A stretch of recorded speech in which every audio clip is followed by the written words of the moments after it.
నమస్తే, welcome to KTV Telugu. నేను Vasant.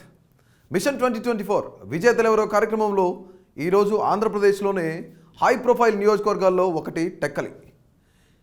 AP TDP అధ్యక్షుడు అచ్చెన్నాయుడు అక్కడి నుంచే పోటీ చేస్తున్నారు. ఎట్టి పరిస్థితుల్లోనూ ఆయనను ఓడించాలని సీఎం జగన్ పట్టుదలగా ఉన్నారు. ఆ నియోజకవర్గంపై ప్రత్యేక దృష్టి పెట్టారు. 4.5 ఏళ్లుగా ఈ ఆపరేషన్ జరుగుతోంది. ఇప్పుడు ఎన్నికలు దగ్గరకు వచ్చాయి. మరో 3 నెలల్లో పోలింగ్ జరగనుంది. మరి తన ప్రయత్నాల్లో సీఎం జగన్ ముందుకెళ్లారా? ఆ ప్రయత్నాలు ఫలితాలు ఇచ్చాయా? రివర్స్ అయ్యాయా? అచ్చెన్న పరిస్థితి ఎలా ఉందో చూద్దాం.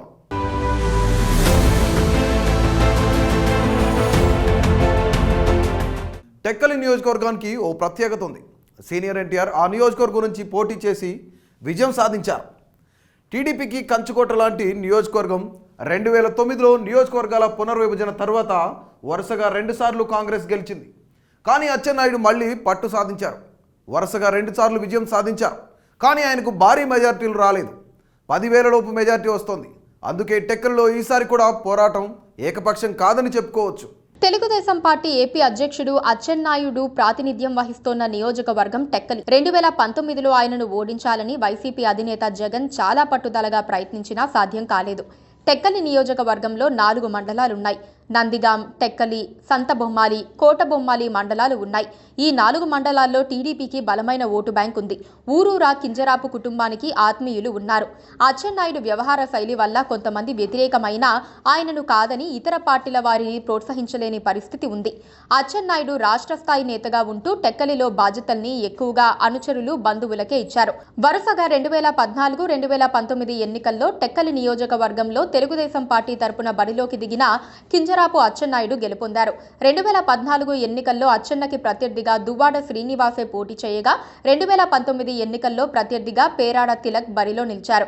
అయినప్పటికీ అచ్చెన్న మాత్రం 8,000కి పైచిలుకు మెజారిటీతో వరుసగా విజయం సాధించారు. 2019 ఎన్నికల్లో జగన్ వేవ్తో వైసీపీ రాష్ట్ర వ్యాప్తంగా ప్రభంజనం సృష్టించినప్పటికీ టెక్కలిలో మాత్రం ఆ పార్టీకి ఓటమి తప్పలేదు. కింజరాపు కుటుంబంపై టెక్కలి నియోజకవర్గ ఓటర్లు మొగ్గు చూపించి అచ్చెన్నాయుడికే పట్టం కట్టారు. కింజరాపు అచ్చెన్నాయుడు వరుసగా జరిగిన 2 ఎన్నికల్లో టీడీపీ ఓటు బ్యాంకును పదిలం చేసుకున్నారు.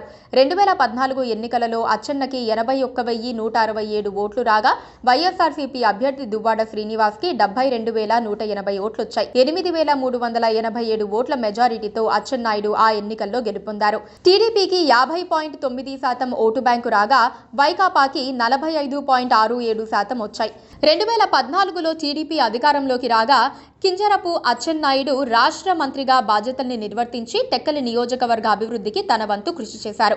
2019లో జరిగిన ఎన్నికలలో చేసిన అభివృద్ధిని చూసి ఓటెయ్యాలని అచ్చెన్న ప్రచారం చేసి మరోసారి సత్తా చాటారు. 2019 ఎన్నికల్లో అచ్చెన్నాయుడికి 87,658 ఓట్లు రాగా వైకాపా తరపున బరిలో నిలిచిన పేరాడ తిలక్కి 79,113 ఓట్లు వచ్చాయి. 8,545 ఓట్లతో అచ్చెన్నాయుడు ఆ ఎన్నికలలో గెలుపొందారు. ఆ ఎన్నికల్లో టీడీపీకి 50.5% ఓటు బ్యాంకు రాగా వైకాపాకి 45.6% వచ్చాయి. 2019 ఎన్నికల్లో దువ్వాడ శ్రీనివాస్ ఎంపీగా పోటీ చేయగా ఆయనపై టీడీపీ అభ్యర్థి కింజారపు రామ్మోహన్ నాయుడు విజయం సాధించి రికార్డు సృష్టించారు. 2014, 2019 ఎన్నికల్లో కూడా అచ్చెన్నాయుడు టెక్కలి నియోజకవర్గం నుంచి 8,000కి పైగా ఓట్ల మెజారిటీతో విజయం సాధించడంతో పాటు 50% పైగా ఓటు బ్యాంకును రాబట్టుకోగలిగారు. ప్రతిపక్షంలో ఉన్నప్పటికీ కింజారపు అచ్చెన్నాయుడు తన పట్టును కొనసాగిస్తూ వస్తున్నారు. కింజరపు కుటుంబ హవాకి గండి కొట్టేందుకు వైసీపీ అధినేత జగన్ ప్రయత్నిస్తున్నారు. స్థానిక సంస్థల ఎన్నికల్లో శక్తియుక్తులను ఉపయోగించి నియోజకవర్గంలో 4 మండలాలలో కూడా వైకాపా మెజారిటీ సర్పంచ్, ఎంపీటీసీ స్థానాలను దక్కించుకోవడంతో పాటు జెడ్పీటీసీ స్థానాలను గెలుపొందింది. స్థానిక సంస్థల ఎన్నికల్లో విజయం తర్వాత వైసీపీ వ్యూహాత్మక తప్పిదాలు చేసింది. అభ్యర్థుల ఎంపికపై పదే మాట మారుస్తోంది. దీంతో ఆ పార్టీ పరిస్థితి అగమ్యగోచరంగా మారినట్లయింది. అచ్చెన్నాయుడికి సామాజిక పరంగా, దూకుడు పరంగా దువ్వాడ శ్రీనివాసే కరెక్ట్ అభ్యర్థి అని జగన్ నిర్ణయించారు. నియోజకవర్గ సమీక్ష పెట్టి ఆయననే అభ్యర్థిగా ప్రకటించారు. ఆ నియోజకవర్గంలో ఉన్న వర్గపోరుకు తోడు దువ్వాడ శ్రీనివాస్ ఇంటిపోరు కారణంగా వైసీపీ పరిస్థితి దిగజారిపోయింది. టెక్కలిలో వైసీపీ టికెట్ కోసం పేరాడ తిలక్, మధ్యలో కాంగ్రెస్ పార్టీ నుంచి వచ్చిన మాజీ కేంద్ర మంత్రి కిల్లి కృపారాణి కూడా రేసులో ఉన్నారు. కానీ వీరిద్దరికంటే ఎక్కువగా అచ్చెన్నాయుడుపై దుర్భాషలాడుతూ, తొడలు కొడుతూ జగన్మోహన్ రెడ్డిని దువ్వాడ ఆకర్షించారు. ప్రకటించారు. గత ఎన్నికల్లో పోటీ చేసిన పేరాడ తిలక్ దువ్వాడలా దూకుడుగా లేరు. పేరాడ తిలక్కు ఓ కార్పొరేషన్ చైర్మన్ పదవి ఇచ్చారు. ఈ ముగ్గురికి ఎవరి వర్గం వారికి ఉంది, ఎవరి సామాజిక వర్గం అండ వారికి ఉంది. అయితే ముగ్గురు ఒకరితో ఒకరు కలిసి పోటీ చేసే పరిస్థితి లేదు. ఈ కారణంగా అచ్చెన్నాయుడు చాలా సేఫ్ జోన్లో ఉన్నారు. అందరికీ నచ్చజెప్పి దువ్వాడ శ్రీనివాస్కు టికెట్ ప్రకటించిన తర్వాత వైసీపీకి అసలు సమస్యలు ప్రారంభమయ్యాయి. 3 నెలల క్రితం హఠాత్తుగా ఆయన భార్యను ఇన్ఛార్జిగా ప్రకటించారు. దువ్వాడ వాణి జెడ్పీటీసీగా ఉన్నారు.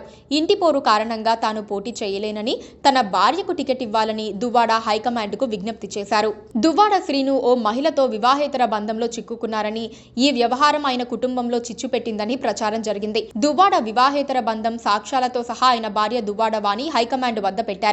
జెడ్పీటీసీగా ఉన్న ఆమె వైసీపీ హైకమాండ్ దగ్గరికి వెళ్లి ఎమ్మెల్యే టికెట్ తనకే ఇవ్వాలని పట్టుబట్టారు. కొన్నాళ్ల కిందట ఇద్దరు ప్రెస్ మీట్ పెట్టి మా మధ్య గొడవలు లేవని చెప్పుకున్నారు. కానీ ఆ తర్వాత కూడా దువ్వాడ శ్రీనుకు బదులుగా వాణినే అభ్యర్థిగా ఖరారు చేస్తూ సజ్జల రామకృష్ణారెడ్డి ప్రకటన చేశారు. అయితే ఆమె పార్టీ పగ్గాలు అందుకున్నా ఏమాత్రం బండి ముందుకు కదలటం లేదు. దాంతో ఇప్పుడు మళ్లీ సీఎం జగన్ మనసు మార్చుకున్నారని అంటున్నారు.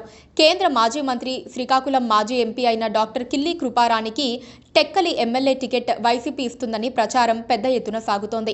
ఆమె సొంత నియోజకవర్గం టెక్కలి.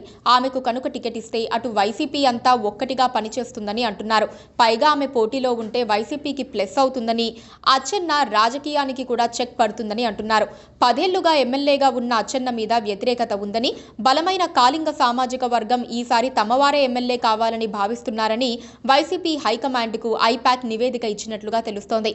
దాంతో ఆ సామాజిక వర్గానికి చెందిన కృపారాణిని పోటీకి పెడితే తప్పకుండా గెలిపించుకుంటారని అంటున్నారు. టీడీపీకి బలమున్న సంతబొమ్మాలి మండలంలో కూడా వైసీపీ పట్టు సాధిస్తుందని అంటున్నారు. ఇలా వరుసగా అభ్యర్థుల్ని మార్చి గందరగోళం కావటంతో అచ్చెన్నాయుడు సేఫ్ జోన్లో ఉన్నారు. ప్రతిపక్షంలో ఉంటే పార్టీపై దృష్టి పెట్టే నేతలు అధికారంలోకి వచ్చాక వ్యూహాత్మక తప్పిదాలు చేస్తూ ఉంటారు. ఈ క్రమంలోనూ టెక్కలిలోనూ వైసీపీ అధినేత నిర్ణయాల కారణంగా ఆ పార్టీలో అభ్యర్థిపై స్పష్టత లేకపోగా అచ్చెన్నాయుడు పరిస్థితి మెరుగుపడింది.